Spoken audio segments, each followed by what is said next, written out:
Hi gardeners, I'm Andy at Aluma Farm, and we really love to plant. It's awesome.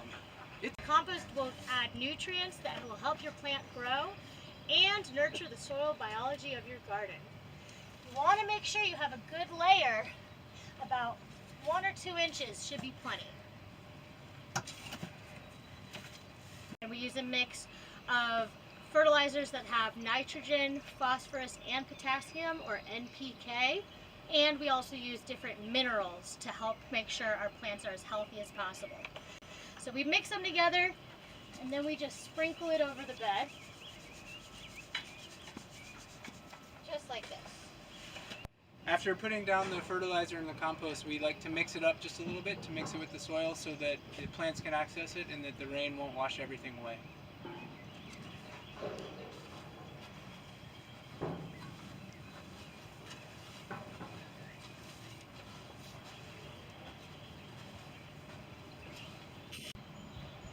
And once everything's mixed, we like to come back through and smooth it out to make an even seed bed.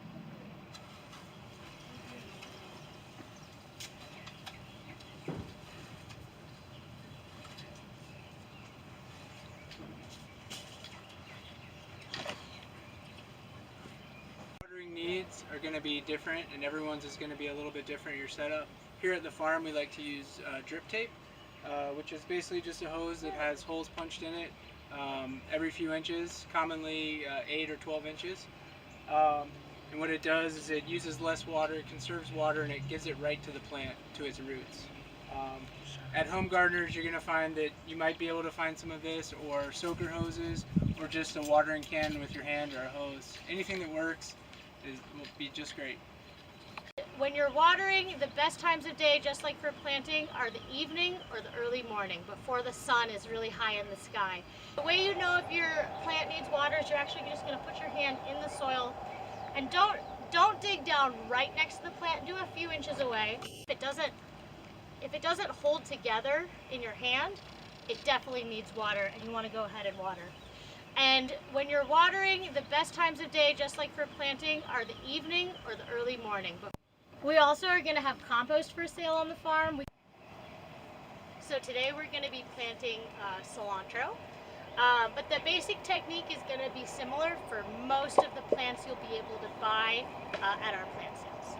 So the first thing you want to do is you want to make sure that you're planting your plants into soil that is nice and moist. So if you need to pre-water your garden beds a little bit with a hose or a watering can to make sure it's not really dry before you plant, that's a good thing.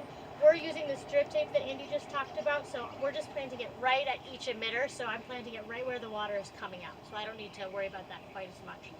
You also want to make sure your plant itself is nice and watered, so you want to make sure to water it the night before you plant it and the morning of planting as well. And when you're planting, it's best to either plant in the morning or the evening, not in the middle of the day.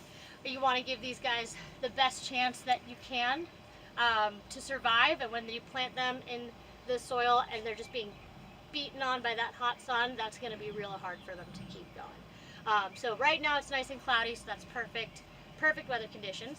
So you're going to have your plant in this 4-inch pot. That's how we're going to sell it to you. That's how you're going to take it home. You want to first go around and squeeze all the sides of the pot to loosen up the roots from the sides. Then gently hold the plant between your fingers and turn it upside down, keeping it loose. It's okay if some soil falls apart. It just means that the roots haven't grown that far down, and that's fine. Just try to make sure that soil goes into your garden so you don't waste it. Dig a nice hole. You can use a trowel or a shovel. I like to use my hands. And pop it in and push that dirt gently back around it. It's really important to push gently around the plant as you plant it. It likes nice firm soil contact. If the roots aren't touching the soil, it can't easily get its water and nutrition. So you want to make sure you're pressing down gently all around it. And that's how you do it.